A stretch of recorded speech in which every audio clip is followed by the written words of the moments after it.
சக்தி. அனைத்து சக்திகளுக்கும் என்னுடைய காலை வணக்கத்தை தெரிவித்து கொண்டு நவராத்திரி விழா வாழ்த்துக்களை தெரிவித்துக் கொள்கின்றேன்.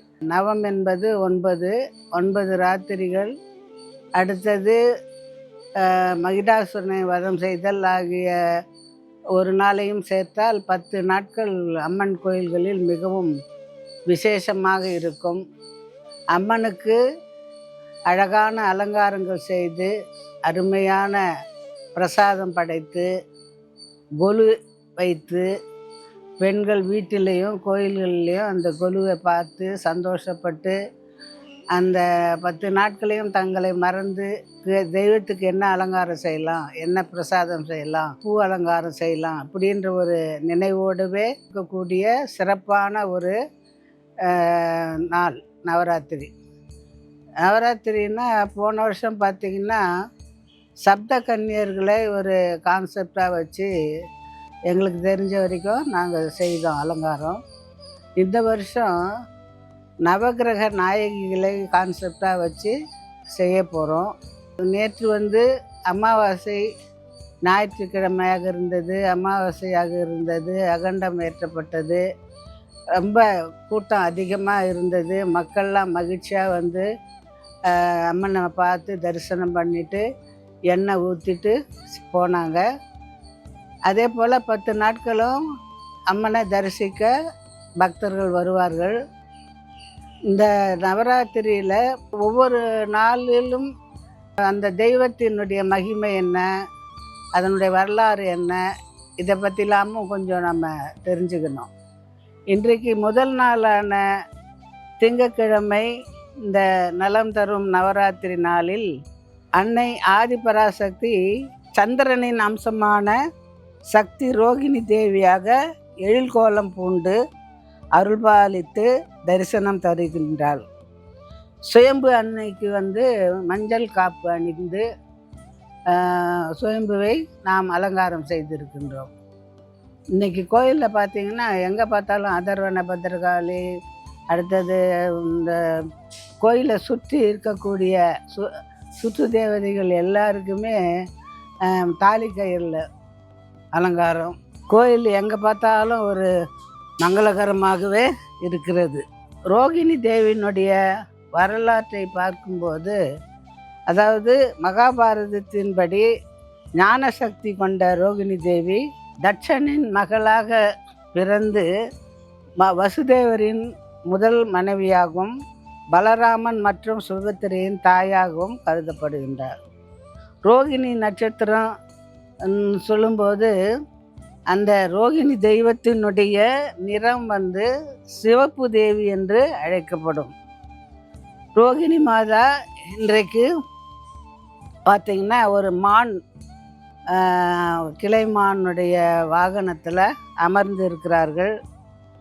4 கரங்கள், ஒரு கரத்திலே ஏடு, ஒரு கரத்திலே கமண்டலம், ஒரு கரத்திலே வலது கரத்திலே தவம் செய்கின்ற மாலை, ஒன்று அருளாசி வழங்குகின்ற அஸ்தம். இப்படி ஒரு கம்பீரமாக ஒரு பெரிய கிரீடம், அதில் கம்பீரமாக உட்கார்ந்து ஒரு மான் மேலே உட்கார்ந்துருக்கிற மாதிரி ஒரு அலங்காரம் செய்திருக்கிறார்கள்.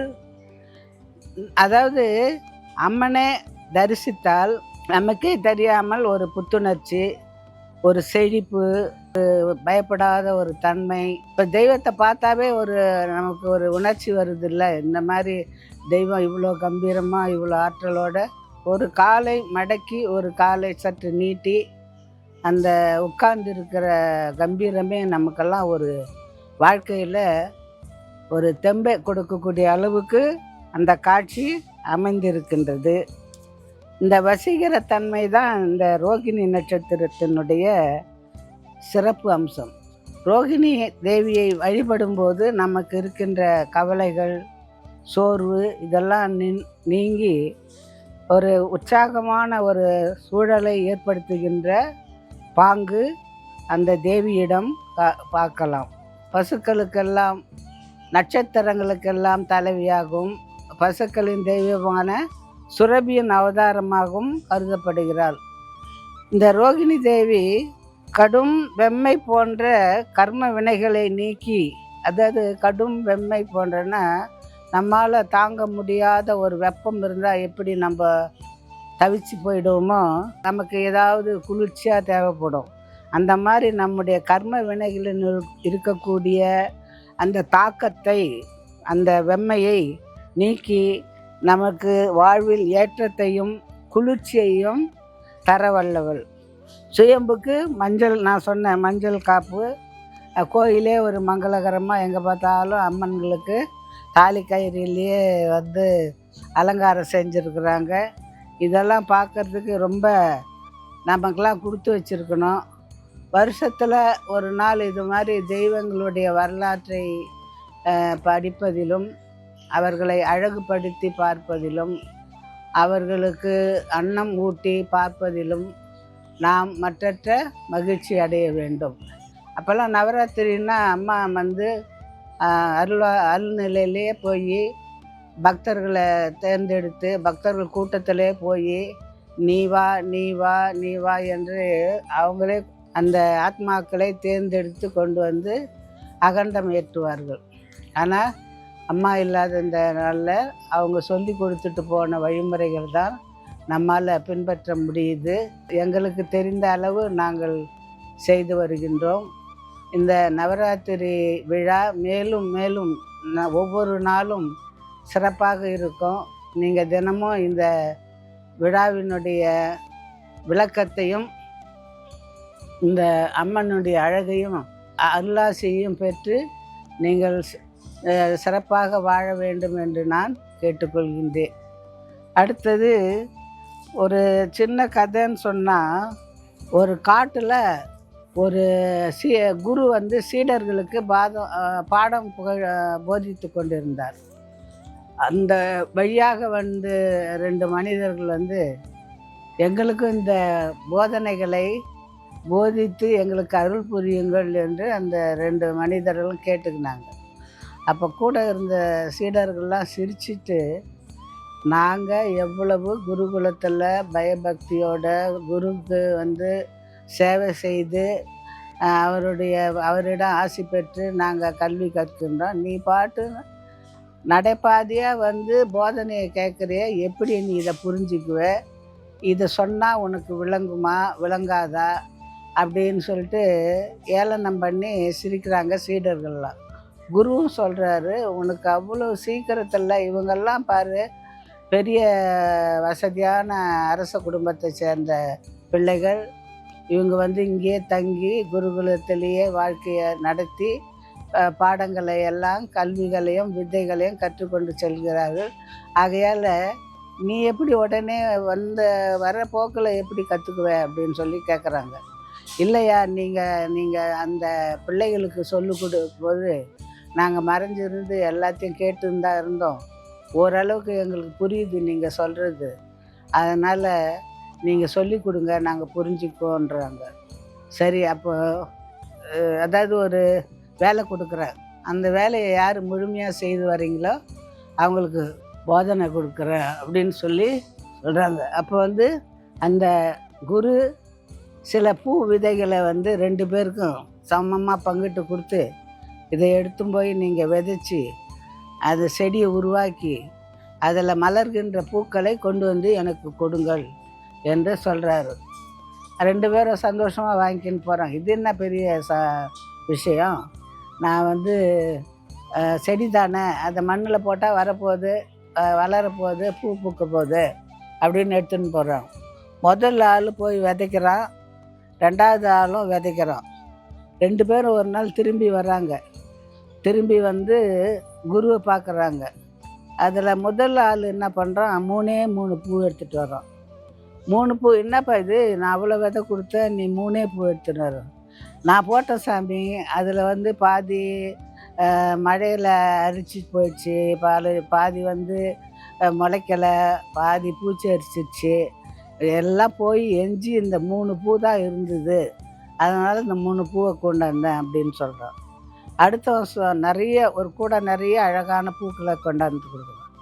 உனக்கு மட்டும் எப்படி இவ்வளோ பூக்கள் கிடைச்சது, எப்படி நீ விளைவிச்சேன்னு கேட்கும்போது நான் சொல்கிறேன், நான் இதை ரொம்ப நீங்கள் கொடுத்த அந்த விதைகளை பயபக்தியோட நிலத்தில் ஊன்றினேன். அதை கண்ணும் கருத்துமா தண்ணி ஊற்றி காப்பாற்றினேன். அது வளரும்போது பூச்சி அடிக்காமல் அதை நேசித்து அதை வளர்த்தேன். அந்த மாதிரிலாம் செய்து கண்ணும் கருத்துமா அது மேலே அன்பு செலுத்தி அதை ஆசையாக வருடி கொடுத்து இந்த மாதிரிலாம் செய்தேன். அந்த நாள் அது ரொம்ப செழிப்பாக வளர்ந்தது அப்படின்னு சொல்லி நம்ம செடிங்கக்கிட்ட மரங்கக்கிட்டலாம் பேசலாம்.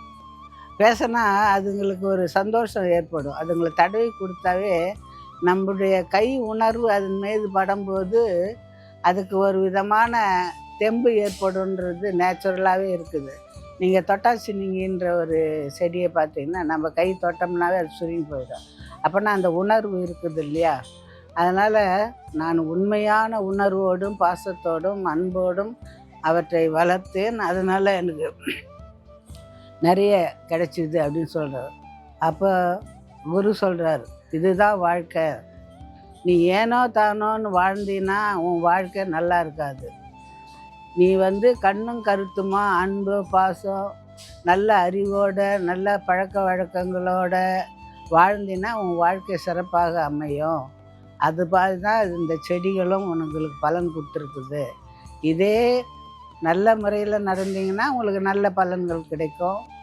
நீங்கள் சரியான ஒரு கவனம் செலுத்தாத ஒரு போக்கு தன்மையோடு இருந்தீங்கன்னா அது ஒன்றும் சரி வராது அப்படின்ற கருத்தை சொல்லி அவங்க 2 பேரும் இதான் உங்களுக்கு நான் சொல்கிற போதனை அப்படின்னு சொல்லி அனுப்பி வச்சாரோம்.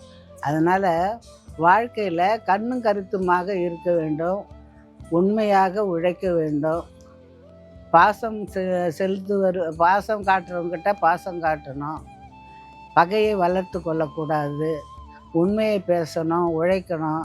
இப்படி ஒரு நல்ல பண்புகளோடு நம்ம வாழ்ந்தால் நம்ம வாழ்க்கை சிறப்பாக அமையும் என்று கூறிக்கொண்டு உங்கள் அனைவருக்கும் நவராத்திரி விழா வாழ்த்துக்களை மீண்டும் தெரிவித்து கொண்டு விடைபெறுகிறேன். ஓம் சக்தி. ಅಮ್ಮನ ನೆನೆ ಮನವೇ ಮೇಲ್ಮರಬೂರಮ್ಮನ ನೆನೆ ಮನವೇ